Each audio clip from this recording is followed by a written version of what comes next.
2nd Ezra 8, verse 50, and it reads, "For many great miseries shall be done to them that in the latter time shall dwell in the world, because they have walked in great pride." All praises, all power, all glory to Yahweh, Bahashem, Yahweh Bahashem, Rakaha Kwadash. Yahweh being the name of the Father, who the world evidently calls God. Yahweh, meaning He exists. Bahashem, meaning in the name. Yahweh Shai, who the world evidently calls Jesus Christ. His name is Yahweh Shai, meaning He is salvation. Bahashem, in the name. Rakaha Kwadash, Spirit Holy. Double honors to the apostles and elders of Great Millstone who teach well and rule well, who taught me this truth. Peace and salutation to the Akyam, the fellow laborers, the hopeful elect, pushing this truth at risk of their own lives throughout the four corners of the earth. To the Akwathiam, listen, learn in sincerity, and in truth and in silence, Shalom. Akyam meaning brothers, Akwathiam meaning sisters, Shalom meaning peace be unto you. This is your brother Shema from the GMS Toronto camp here in Toronto, here with another lesson. Right, we'll get right into it. Right, we're seeing a day after, 24 hours and a little bit after this bridge collapse here on the Microsoft News, MSN.com, a staggering amount of money is slipping away due to the Baltimore bridge collapse. Right, we open with the scripture, many great miseries are coming. 2nd Ezra 8 and 50, for many great miseries shall be done to them that in the latter time, right, and we're in the last days. The last days are now. So many great miseries are coming. Right, anguish,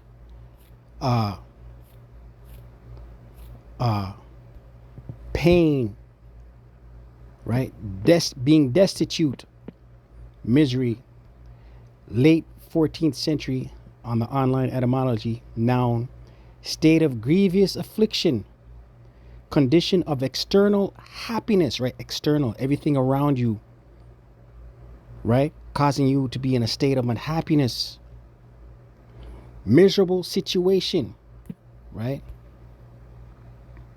And we are in the latter times. To them that in the latter times shall dwell in the world, because they have walked in great pride, right? And nothing's more proud than Babylon the Great, America the Great. They've been proud, man, right? And the Lord's visiting, the Lord's about to bring them lower and lower. They've lived deliciously. Let's get that real quick, right? They've lived deliciously, right? And we'll look at the word deliciously, Lord willing. Revelation 18, around the 7th verse.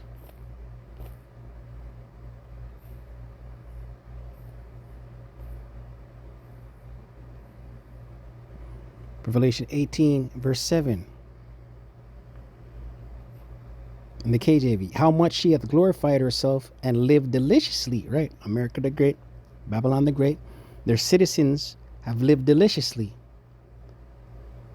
So much torment and sorrow give her, right? Recompense, payback for Babylon the Great, the daughter of Babylon, America the Great.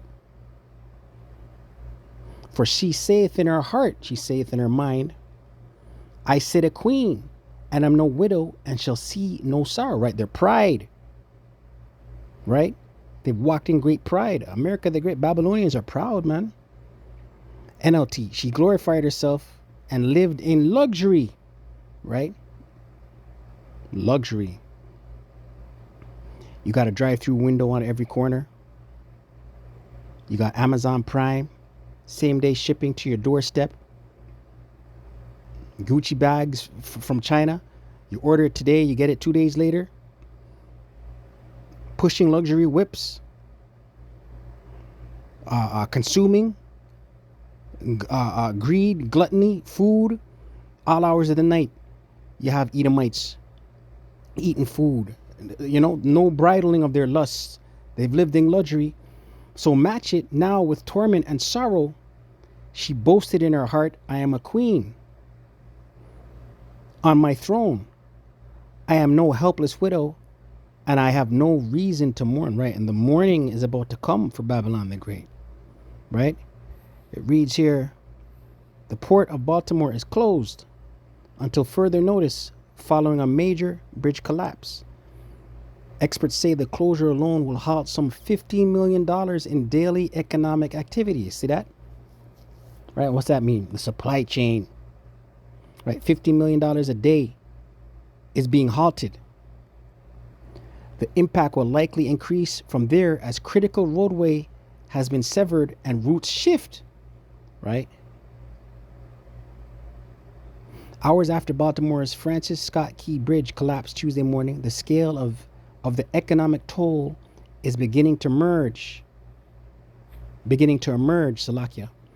In addition to any loss of life and property, costs are mounting as one of the nation's most critical ports closes and a major interstate highway connection has been severed.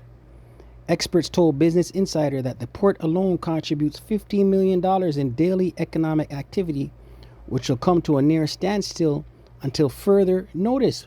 Right? And these devils, right? This is what these elites want, man. Esau did this. Ultimately, it's the Lord's will, but Esau did this, right? Esau's laying the groundwork for a total collapse. It says here, that's just the beginning, right? This is just the beginning. Scriptures say the beginning of sorrows. This is just the start. It's not just the port of Baltimore that has been compromised. Anirban Basu, an economist and the founder and CEO of the Baltimore-based Sage Policy Group, told BI, Business Insider, it's also the railroads, the trucking industry, the regional distribution centers, commuters, and other segments of the economy, right? It's a ripple effect, right? This is all going into the supply chain, man. Right? Scriptures say, suddenly shall the sown places be found empty. A matter of fact, let me get it. I butchered it. 2 Ezra 5. 2 Ezra 6. Verse 22, and it reads, and suddenly shall the sown places appear unsown. The full storehouses shall suddenly be found empty, right? The sown places, right? Crops appear unsown, right? Farmers' fields, the storehouses, the full storehouses, the few distribution centers, the grocery stores shall suddenly be found empty, right? And the trumpet shall give a sound, which when every man heareth, they shall be suddenly afraid, right? Them the military sirens, incoming air raid. You see it on television shows. You see it on newscasts with some of them European countries. Them air raid sirens going off, right? Which when every man heareth, they shall be suddenly afraid, right? Because the time that's coming to this place, it's all by design. This is a controlled demolition.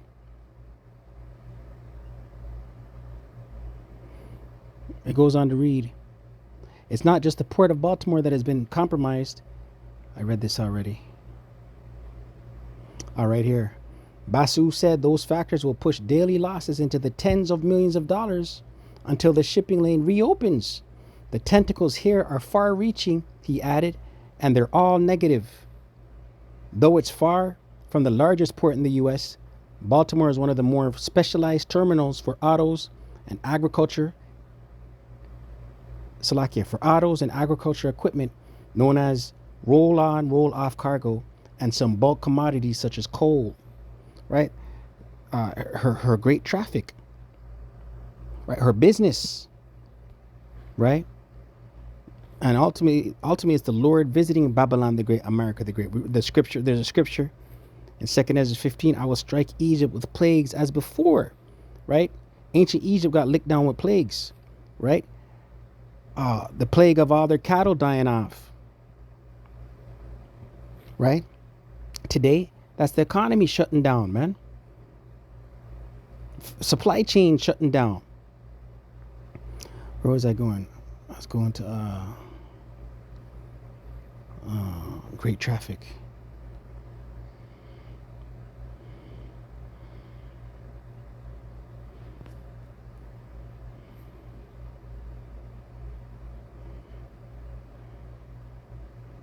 Ezekiel 28:5. By thy great wisdom and by thy traffic, right? Their business, their commerce, their trade, their import, export, hast thou increased thy riches, and thy heart is lifted up because of thy riches, right? Their pride, right?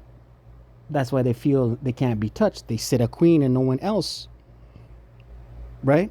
They're puffed up, they're pomp. Darius Irani, the chief economist for the Regional Economic Studies Institute at Towson University in Maryland, told Business Insider that the port is responsible for about 140,000 jobs, though he doesn't anticipate those will be at a significant risk so long as operations resume quickly. Right? What does it say in Ecclesiastes 12? The grinding cease.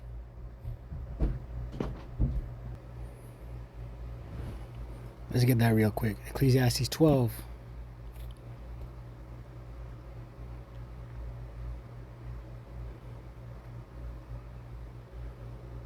Ecclesiastes 12.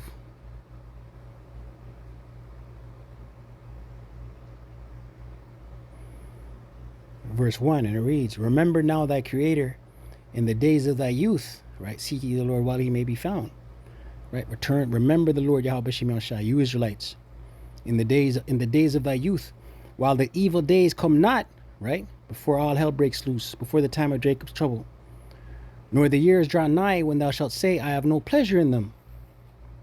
While the sun or the light or the moon or the stars be not darkened, right? While you still have access to this truth, right? Because the time's going to come when there's no more access to this truth online. There's no more access to this truth on the highways and the hedges. Nor the clouds return after the rain. In the days when the keepers of the house shall tremble, right? The keepers of the house, right? The stock market watchers, the analysts, right? The traders. And the strong men shall bow themselves, and the grinders cease. Grinders, the workers, because there are few workers. And those that look out of the windows be darkened, right? The future's not going to look bright, right? Looking out the window being dark, right? What does tomorrow hold? What's going to happen tomorrow? Am I going to get a job tomorrow? Am I going to find work? What's going to happen? Is the economy going to rebound? Is this crash only going to be for a short time? Right? The future going to look grim, right? And it's getting darker and darker.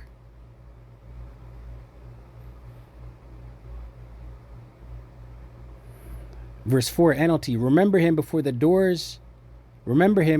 door to life's opportunities is closed and the sound of work fades. Now you rise at the first chirping of the birds, but then all their sounds will grow faint, right? Rising at the sound of the bird, looking for jobs, but they ain't none, right? Because what? Work is faded, right? And this little report here, it says they anticipate. It says this port is responsible for 140,000 jobs. If it takes 60 days or 90 days, then it might have a longer term and more deleterious effect. Let me look up that word for edification's sake. I don't know what it means. It says deleterious.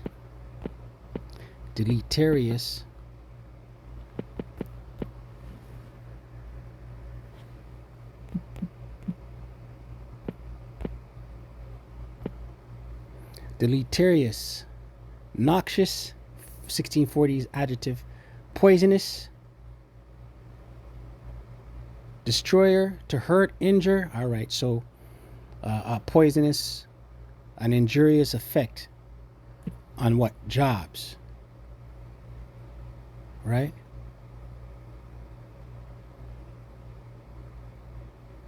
While some cargo must wait, container ships can largely reroute to other East Coast locations. Ryan Peterson, the CEO of the global logistics firm Flexport, told Business Insider that 800 containers of his were destined for Baltimore and are now being rerouted. 2 containers were on the ship that crashed into the bridge. It's over 1 million TEUs, he said, referring to the number of containers Baltimore handles. It's not marginal, and it's unclear whether East Coast ports will have enough available capacity to absorb Baltimore's container volume, Peterson said. It's still too early to say if this is going to affect the price of freight, but we're already having conversations with customers about shifting volumes from the East Coast to the West Coast, he said. A risk for Baltimore will be whether those route changes are temporary or if they'll have a lasting impact on the port's business. Baltimore has been fighting very hard to get that traffic, Martin Dressner, a professor of logistics at the University of Maryland's Smith School of Business, said. Meanwhile, he said the cost will be harder to compute on land, though arguably no less disruptive to the local economy. When the Key Bridge opened in 1977, it completed the circle of I-695 around Baltimore and provided a crucial bypass route for hazardous materials that couldn't be transported through tunnels. That link is now broken, requiring vehicles to take a longer, slower alternative route, right? And that all has to be passed on to the customer, right? And what does that mean? Inflation, increase in price. Given that the first economic priority is reopening the port and keeping it open, it will likely be a long time before the city can complete a replacement bridge. This will translate to longer delays and higher costs for moving people and goods through the region. Baltimore didn't have a great outlook coming into this period, Basu said. Now with its number one economic asset compromised, its outlook has sank to the bottom, right? Baltimore is in dire straits, right? Its number one economic asset, right? Jobs are going to be affected, the price, the cost of living, everything going to be affected. And it's going to affect the entire America, man, because it has to do with shipping, goods, the supply chain. But a lot of jobs are going to be compromised, man. Their number one economic asset compromised. Right? Ultimately, it's the Lord. This is the will of the Lord, man. The Lord says he's going to visit Babylon.